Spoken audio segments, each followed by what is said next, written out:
the Algoma University Professor Spotlight. It's a pleasure to have you here today to talk a little bit more about Algoma University's history program.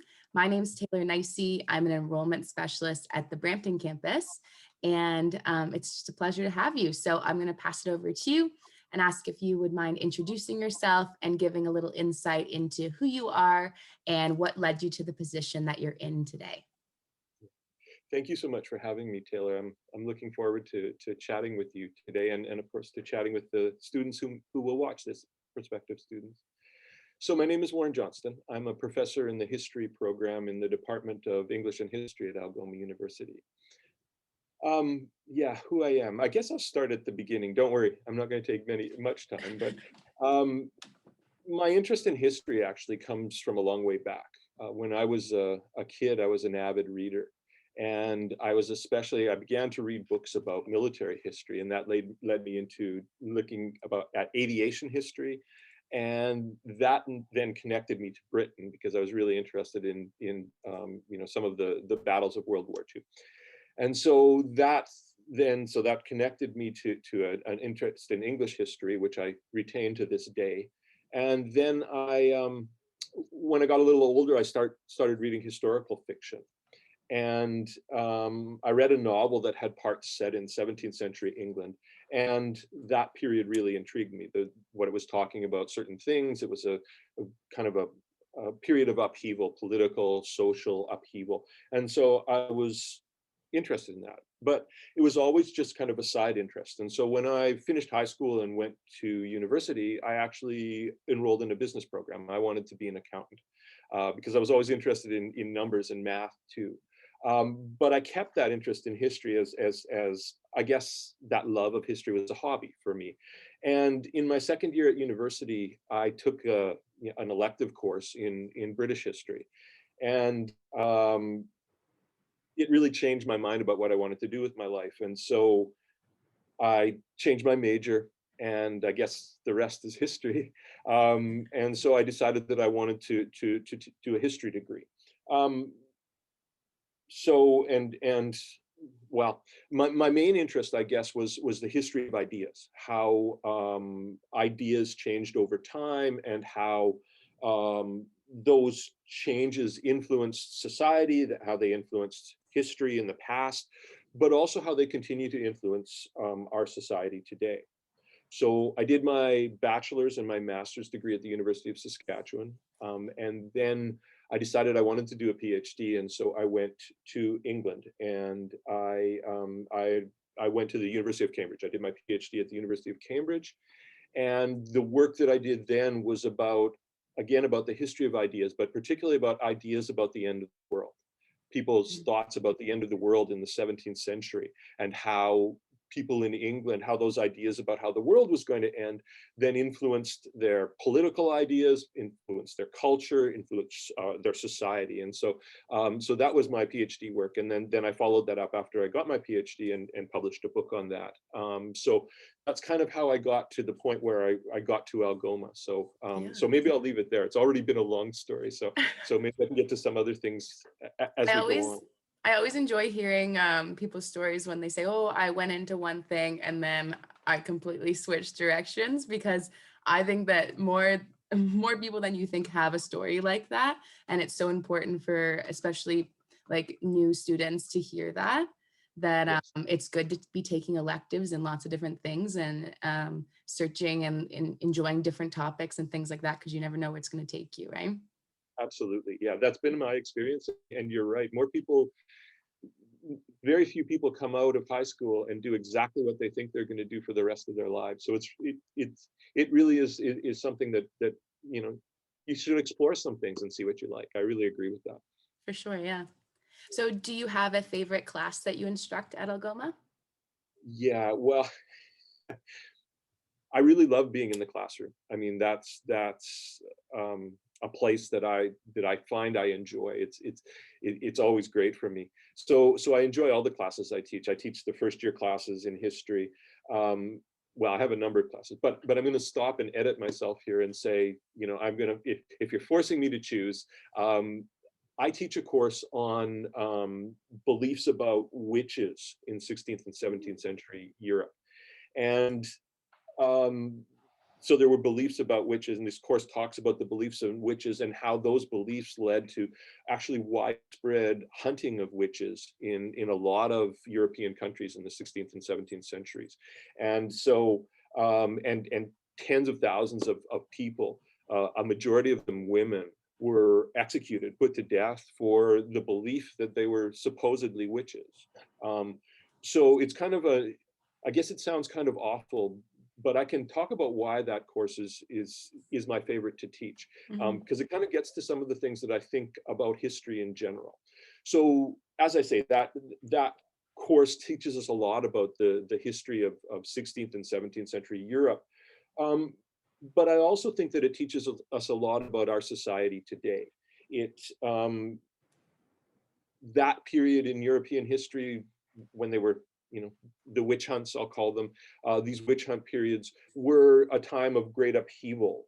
There were a lot of new ideas emerging, a lot of new things going on, religious change, political change, colonization, economic change, um, even climate change, death and disease as well. And these people, because of these changes going on, they weren't reacting very positively to many of them. Sometimes people don't like change. I think that's true Mhm. today as well. So when these things were happening, so they didn't understand disease even the way that we do today. Um, so they began to look for things to blame. They wanted to say this is happening because of this. They didn't want to just say, well, we don't know why it's happening.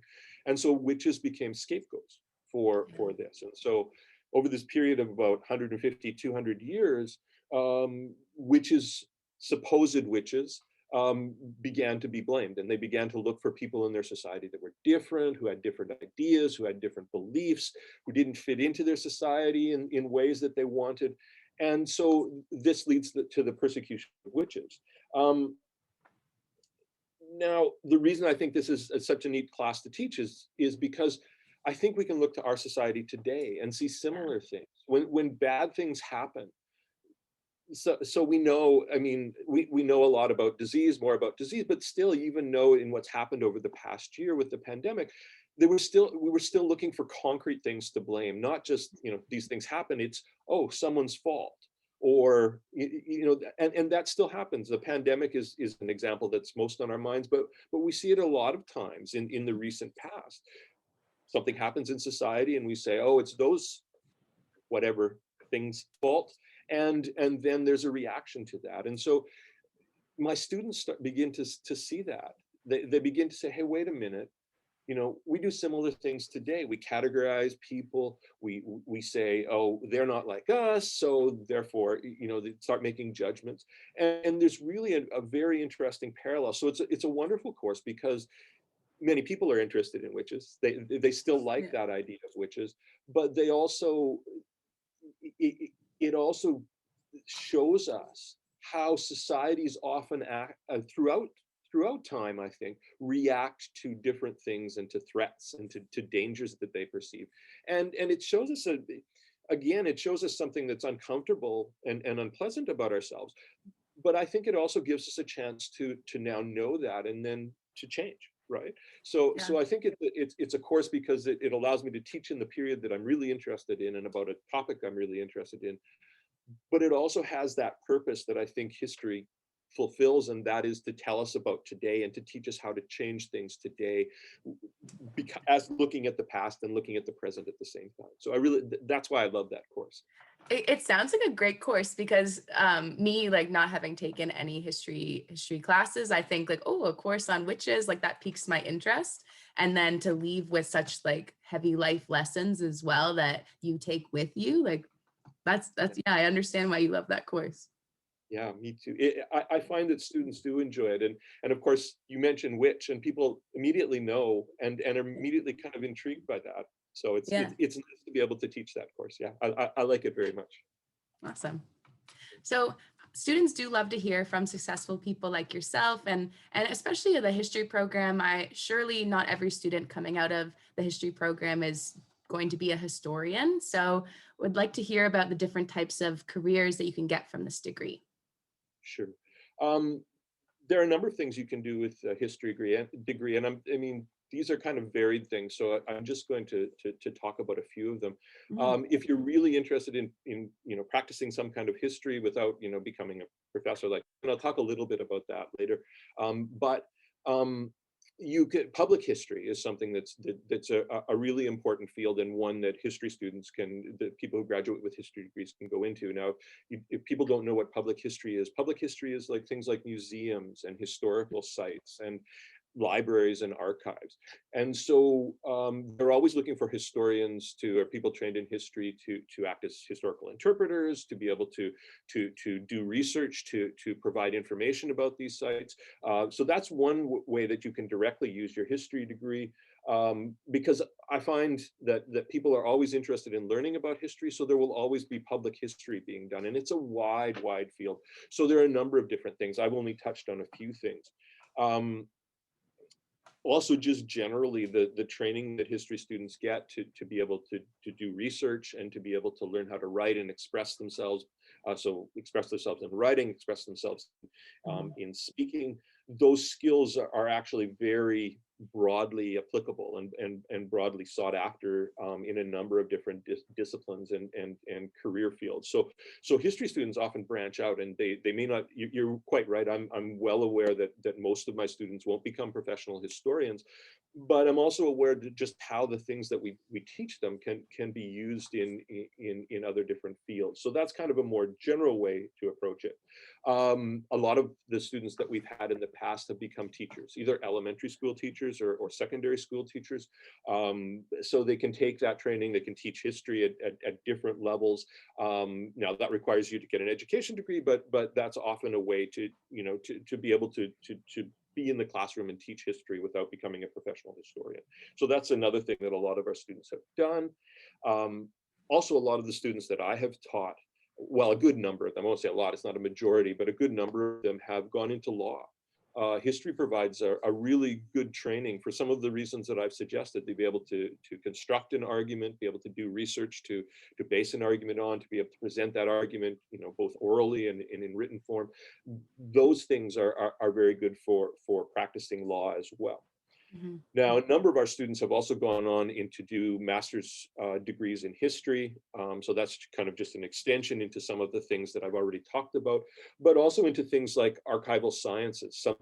Some students have gone into master's degree in archival sciences or in library and information sciences. That seems to be not only a popular field for history students to go into, but also something that where, again, the things that they've learned become immediately useful to them and applicable. So those are some of the things that I've thought of. Now, the longer path that I took, just to mention it, I won't talk about myself too much, but quickly, but is to become, to do a master's and maybe a PhD and become a professional historian and a university professor. Now, I did that because I loved research, and I loved historical questions and ideas, and I also loved talking about history. But also, I love being in the classroom. I know I've mentioned that already, but that has just become a way for me to be able to to use that interest and take that love that I have, and do it every single day. It's really a nice thing. So that's also an option too. Although, as you rightly point out, many of our students do other things. They don't become professors, but it's also an avenue that's open. And the last thing that I'll mention, sorry, I forgot to mention it before, but there are also a growing number of consulting firms, private firms that hire historians, hire people that are trained in doing research to do that research. These consulting firms, get projects and contracts with different institutions or different groups that want to learn about the past for various reasons. Sometimes it's for legal reasons. They want to have a historical basis for things that they need to prove in the present, but all sorts of things. And so historical consulting firms are growing. There's not a huge number of them, but it's a growing field that people can look into. And again, I know several of our students have gone into that kind of work as well. That's interesting. I've never heard of like that combo. Yeah, it's relatively new, but you can see it becomes. I mentioned, legal work, but also perhaps someone's doing a film and they want to, some Yeah, historical research done for them. It so right. there's always looking back to history for that, and so it's really good that somebody has been entrepreneurial and kind of captured that for people to be able to do that to help out. So that's really good. I think it's a Yeah. really good and interesting thing. And if I were younger, I might have gone into that too. It really intrigues me. Yeah, I think it sounds pretty cool. Do you have any advice for students considering this degree? Yeah, uh, yeah, I do.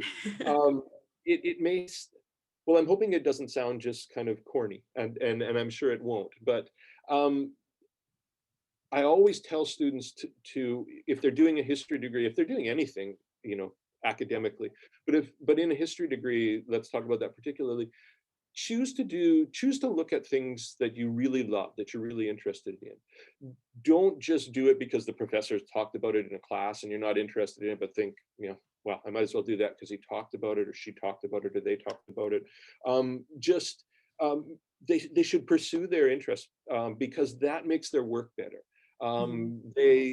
They'll be more excited about doing the work they have to do. The product will be better because that excitement translates onto to the page or whatever work they're doing. It Because they want to learn more about it, they do learn more about it, and it becomes more useful to them. And then when it's useful to them, then there's more motivation to do a good job in it. So that's one thing I always tell my students: don't just pick topics or things to do for assignments because you think it'll be the easiest way. Um, Likely doing what you're interested in will be the easiest way because it will be work that you'll love. Um, I have another piece of general advice, and I guess this can be to all students too, but to history students, if you come to Algoma, I'm going to hope that you'll do this as well, and that is talk to your professors. Mhm. Always go and talk to them. Don't suffer in silence. Don't struggle over assignments and say, "Well, I can't go talk to my professor because they're too busy. They won't want to see me." Um, Make sure that you do that, because I know at Algoma for sure. I can't talk about other universities, but I know at Algoma that we pride ourselves in the fact that we're available and here for our students, and the, we love seeing our students. I love speaking to my students. I love when they come to, I know now we're in the pandemic, but we have virtual office hours and we can meet with students, and I do that. Um, it just allows me to to know them academically, and that way I can be a better professor for them because I can talk to them about things they're interested in. If they're having trouble with finding a topic or something that they need to do work on, I can already know that. So that's always really important. It also allows me, and again, this is thinking a little further on, but students, when they graduate, they often need references and things like that. Mhm. Um, if their professors know them, then they can provide really good references and help them in the job market too. So again, it's kind of more general advice that I hope students would take. But certainly, if you come to Algoma, make sure you talk to your professors. We're here to help, and it allows us to do our job better if they do that. So those are several things that I would advise students. I so agree. I definitely didn't take advantage of that when I was in university until maybe my upper years, and once I started, I thought, man, I should have started this in first year. Like, Me too. I yeah. had exactly the same experience. I was really shy and I thought, oh, I'm not going to bother them because, you know, well, just because I was shy, but also because I thought, well, they're not going to want to talk to me. But like you say, later on in my later years at university, I came to realize that it was really valuable to be able to go and talk to Mhm. professors. They could help out in a number of ways that you may not even think about, even like taking a book off my, sorry, you can kind of see my shelves, but Yeah. taking a book off my shelves and saying that might be useful to you. I mean, it seems pretty basic, but sometimes it just makes the difference. So yeah, it's hard to do, but hopefully they'll take this advice and do it. Yeah. Hopefully. So you've definitely expressed your love of instructing at Algoma. Is there anything else you wanted to elaborate on for why you love it so much? Yeah, I guess it's part of what I've said already, but I like getting to know my students academically. I really think that that's something that I can do here. I'm fortunate not to have, any courses that are, I don't have courses that have 150, 200 students in the, in fact, I don't know anybody at Algoma who has classes that size, we try to limit our class sizes, and that allows us to be able to do those things that I've mentioned already. Get to know our students academically, get to spend time with them. I mean, if I taught a class of 150, I would try to do that too, but it wouldn't be as easy. But at Algoma, we don't have to have that struggle to try and, see 150 students. Instead, we can have, I have lots of time, to spend with my students, and it's really important, and I can do some of the things that I've talked about. I like it too because I get to grade all of my students' work. That means they're getting my expertise. I was a teaching assistant when I was, in my master's, doing my master's degree. So I have nothing against teaching assistants, but I always recognize that my students are getting my direct expertise now that I'm a professor. They can know that I've read their work, that I understand what they're saying, that I'm thinking about what they've suggested. It's not someone else doing it, and so that really makes me glad that I can teach at Algoma. And so in some ways I can become, I don't want to, overstress this, because again, as as we pointed out, sometimes students are shy and they don't necessarily want this, but for students who want it, I can act as an academic mentor too. I Mhm. can, again, I have that time to spend, and if especially in upper year history course, in the upper years of history, we have possibilities to do independent research. And so Yeah. in that way, I can kind of mentor students, and that's really nice to be able to do as well. And I guess in a more general way, what I've really enjoyed about Algoma in my time here, sorry, it sounds like I'm leaving, I'm not, but what I've always enjoyed about being here is that I know my colleagues in other departments. So if I have a student who, maybe someone's interested in one of my courses in doing a project on ancient maps or something, Mhm. I can say, you know what, I can send you over to, Professor so and so in the geography department, and I would know that they would have an interest in that, and they would have an expertise. Or if students were interested in using literature and history, I can send them Mhm. to, one or the other of my colleagues in English, and so on. So it's just nice to be able to have that kind of wide, I guess I would say holistic kind of knowledge of students' education, and the ability to help them in to pursue that kind of holistic um, approach to learning. And it really has been something that I've noticed at Algoma, that I'm able to do, and I'd miss it if I didn't have it, for sure. Yeah, it's a network of professors that they have available to them. Exactly right. That's a very good way to put it. It's very true, and I think the students recognize that from very early on. They often talk to me. This is kind of a different way of looking at it, but they'll learn about something in a sociology class or something, and then we'll talk about an aspect of that in a history course, and you can see there that they are beginning to connect things in ways that aren't just about, well, you learn this in this class and this in this class. You Yeah. begin to learn more widely and put things together, and I think that's a crucial thing for a university education. I definitely agree. Yeah, you're not just learning about one topic here and it's just in that class that it's applicable. Yeah, you want it to tie together. It kind of leaves you thinking like, aha, okay, this is why I'm studying right now. But That's exactly right. That's exactly right. And then the complexities begin to become easier when you're approaching it from different angles and yeah. different disciplines, but different approaches. But things that are complex can be broken down in ways that make things easier to understand. Mhm. Definitely agree. So for my last question for you, I like to ask all the professors how they bring the thunder, aka what makes their program at Algoma U so special. Yeah, I'm going to say something that I've already said too many times today, but That's my okay. thunder comes in the classroom. I love teaching, and I hope that my students know that I love teaching history. I love talking about history, and I love the fact that they're learning about um, history. So it really motivates me. I'm at Algoma. I'm able to teach courses that are in my areas of interest, so I can kind of bring that enthusiasm that I have into the classroom, and I get excited. I get in. It really sparks me I get animated when I'm in the classroom, and I think students enjoy that, and I really enjoy that because I really can't control it.